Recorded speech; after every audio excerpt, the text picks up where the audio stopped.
So hi everyone, welcome back to the channel. क्या हाल चाल है आप सबके? आई होप आप सब काफी बेटर होंगे। तो यार, फर्स्ट वीडियो में हम लोगों ने अपने पार्टनरशिप्स के बेसिक्स के साथ स्टार्ट किया था कि इंटरेस्ट ऑन कैपिटल क्या होता है, पार्टनरशिप डीड क्या होती है, और अगर पार्टनरशिप डीड ना हो तो कौन कौन से ऐसे लॉज हैं जो कि हमारे पार्टनरशिप बिजनेस के ऊपर एप्लीकेबल होंगे। आज की क्लास में भी हम लोग बेसिक्स को नेक्स्ट लेवल पे लेके जाने वाले हैं, आपके बेसिक्स को और ज्यादा ब्रशअप करने वाले हैं। तो यार, बेसिक्स अगर आपके क्लियर नहीं होंगे ना तो कहीं ना कहीं आपको इन चैप्टर्स में आगे बहुत ही ज्यादा प्रॉब्लम आने वाली है। तो यार फिर देर किस बात की, सीधे स्टार्ट करते हैं आज के वीडियो को। फंडामेंटल्स ऑफ पार्टनरशिप में हम लोग मेनली दो टाइप के अकाउंट पढ़ने वाले हैं। पहला है आपका पीएल एप्रोप्रिएशन अकाउंट और दूसरा है पार्टनर्स कैपिटल अकाउंट। ये पीएल एप्रोप्रिएशन अकाउंट तो कुछ सुना सुना लग रहा होगा ना। क्लास 11th में जो आपने लास्ट चैप्टर्स में प्रॉफिट एंड लॉस अकाउंट पढ़ा था ना, हाँ, ये वही पीएल अकाउंट है। तो पीएल एप्रोप्रिएशन पे चलने से पहले हम लोग एक बार समझ लेते हैं कि प्रॉफिट एंड लॉस अकाउंट क्या होता है। हो रही है तो आपको पता कैसे चलेगा कि आपने उस साल प्रॉफिट कमाया या फिर लॉस कमाया? तो वो आपको बताएगा प्रॉफिट एंड लॉस अकाउंट। तो प्रॉफिट एंड लॉस अकाउंट एक ऐसा टाइप का अकाउंट होता है जो कि एक बिजनेस को ये बताता है कि उसको प्रॉफिट हुआ या फिर उस साल लॉस हुआ। और ये एक टाइप का नॉमिनल अकाउंट है जो कि आपने क्लास 11th में पढ़ा होगा। इसका रूल होता है debit all expenses and losses, credit all incomes and gains. मतलब कि जितने भी टाइप के आपके एक्सपेंसेस यानी कि खर्चे हैं और लॉसेस हैं, उसको आप डेबिट साइड पर लिख दो, और जितनी भी टाइप की आपकी इनकम है उसको क्रेडिट साइड पर लिख दो। तो long story short, profit and loss account क्या है? प्रॉफिट एंड लॉस अकाउंट एक ऐसा अकाउंट है जो कि एक बिजनेस को, एक फर्म को ये बताता है कि भाई एक साल में उस बिजनेस को प्रॉफिट हुआ या फिर लॉस हुआ। आइए समझ लेते हैं कि इसको हम बनाते कैसे हैं। तो सबसे पहले हम रिकॉर्ड करते हैं बाय ग्रॉस प्रॉफिट। ये हम लिखने क्रेडिट साइड के ऊपर। क्यों? क्योंकि प्रॉफिट एक बिजनेस की एक टाइप की इनकम है, इसीलिए हम इसको लिखते हैं क्रेडिट साइड पे बाय ग्रॉस प्रॉफिट। उसके बाद बिजनेस की जितनी भी टाइप की इनकम है, हो सकता है बिजनेस को सेल से इनकम हो रही हो, किसी टाइप का कमीशन रिसीव हो रहा हो, तो हर टाइप की इनकम को हम क्रेडिट साइड पर रिकॉर्ड करते हैं। क्यों? क्योंकि नॉमिनल अकाउंट का क्या रूल है? Debit all expenses and losses, credit all incomes and gains.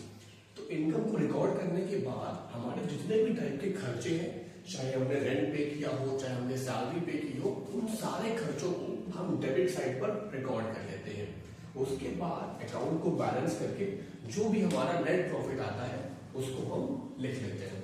तो अब तक हम लोग पढ़ रहे थे सोल प्रोप्राइटरशिप, यानी कि एक अकेला इंसान जब बिजनेस करता है तो उसे हम कहते हैं सोल प्रोप्राइटरशिप। तो यार, सारे प्रॉफिट पर उसी का हक है, सारा प्रॉफिट तो वही घर ले जाएगा ना। लेकिन अब हम पढ़ रहे हैं पार्टनरशिप अकाउंट, यानी कि यहाँ पर दो या फिर दो से ज्यादा लोग साथ में मिल करके बिजनेस कर रहे हैं। तो जो भी प्रॉफिट होगा वो खाली एक इंसान थोड़ी ना ले जाएगा, उसमें तो जितने भी पार्टनर्स हैं उनका भी हक होगा। तो इसीलिए हमें जरूरत पड़ती है profit and loss appropriation account की, जो कि प्रॉफिट एंड लॉस अकाउंट के बाद बनता है।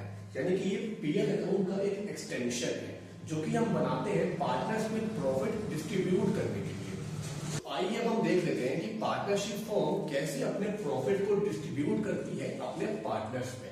तो हमारे पास होता है नेट प्रॉफिट, जो कि आया है प्रॉफिट एंड लॉस अकाउंट से। तो सबसे पहले तो पार्टनर कहते हैं कि भाई हमको तो चाहिए इंटरेस्ट ऑन कैपिटल। अब ये इंटरेस्ट ऑन कैपिटल क्या होता है? जो पार्टनर ने कैपिटल इन्वेस्ट किया है एक बिजनेस के अंदर, उसके बदले फर्म को कुछ इंटरेस्ट देना पड़ता है पार्टनर्स को, तो उसी को हम कहते हैं इंटरेस्ट ऑन कैपिटल। उसके बाद फर्म को प्रोवाइड करनी पड़ती है सैलरी। लेट्स सपोज कि ए और बी दोनों लोग साथ में मिल करके बिजनेस कर रहे हैं, और ए जो है ना वो 12-12 घंटे काम करता है बिजनेस में, और वहीं जो बी है वो दुकान आता भी नहीं है, वो अपने बिजनेस में आता ही नहीं है। तो ए फर्म से कहता है कि भाई मैंने एक्स्ट्रा 12-12 घंटे काम किया है बिजनेस के अंदर, तो क्या मुझे सैलरी नहीं मिलनी चाहिए? तो इसीलिए फर्म जो भी पार्टनर को सैलरी वगैरह देनी होती है तो उसको सैलरी प्रोवाइड करती है। उसके बाद आता है कमीशन। अगर कोई पार्टनर कमीशन वगैरह डिजर्व करता है तो उसको फिर कमीशन मिलती है। फिर उसके बाद हम कुछ पैसे को रिजर्व्स में ट्रांसफर कर देते हैं। अब ये रिजर्व्स क्या होता है?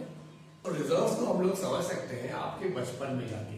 तो आपको अपना बचपन याद है जहां पे आप अपनी सेविंग्स को एक मिट्टी की गुल्लक में रखते थे और जब कभी भी आपको जरूरत पड़ती थी तो आप उस गुल्लक को फोल्ड करके पैसे निकाल लेते थे और जो भी आपको खर्चा होता था वो आप कर सकते थे। तो ये जो मिट्टी की गुल्लक है ना, वही है रिजर्व्स। कंपनी भी क्या करती है, अपने प्रॉफिट में से एक हिस्सा निकाल करके एक अकाउंट में ट्रांसफर कर देती है और जब कभी भी कंपनी को पैसों की अचानक जरूरत पड़ जाए तो कंपनी वहां से पैसा निकाल करके अपनी जो खर्चे हैं उसको कर सकती है। तो उस मिट्टी की जो गुल्लक है ना, उसी को हम कहते हैं रिजर्व्स। लास्ट में सारे खर्चे देने के बाद जो भी हमारे पास प्रॉफिट बचता है उसे हम कहते हैं डिविजिबल प्रॉफिट, और ये पार्टनर्स आपस में डिस्ट्रीब्यूट कर लेते हैं जो भी उनका प्रॉफिट शेयरिंग रेशियो होता है। आइए अब हम सीधे चलते हैं profit and loss appropriation account पे। तो अभी हमने समझा कि profit and loss appropriation account क्या है। ये एक पीएल अकाउंट का एक्सटेंशन है, यानी कि प्रॉफिट एंड लॉस अकाउंट के बाद बनता है जिसमें हम पार्टनर्स को प्रॉफिट डिस्ट्रीब्यूट कर सके। तो ये स्टार्ट होता है, सबसे पहले से हम क्या करते हैं कि जो प्रॉफिट एंड लॉस अकाउंट का जो भी बैलेंस होता है ना, जो भी नेट प्रॉफिट होता है उसको हम इस अकाउंट में ब्रॉट डाउन करते हैं। अब सर इसको आपने क्रेडिट साइड पर क्यों लिखा है? अगेन बेटा ये एक नॉमिनल अकाउंट है, जितनी भी टाइप की इनकम्स होती है उसको हम क्रेडिट साइड पे लिखते हैं। ये हमारा प्रॉफिट है इसीलिए हमने इसको क्रेडिट साइड पर लिखा है। अब क्या इसके अलावा और कोई इनकम होती है पार्टनरशिप फॉर्म की? हाँ, एक इनकम और होती है जिसको हम बोलते हैं इंटरेस्ट ऑन ड्रॉइंग्स। मैं यहाँ पे शॉर्ट फॉर्म यूज कर रहा हूँ, आपको शॉर्ट फॉर्म यूज नहीं करनी है। तो अब ये ड्रॉइंग्स क्या होती है?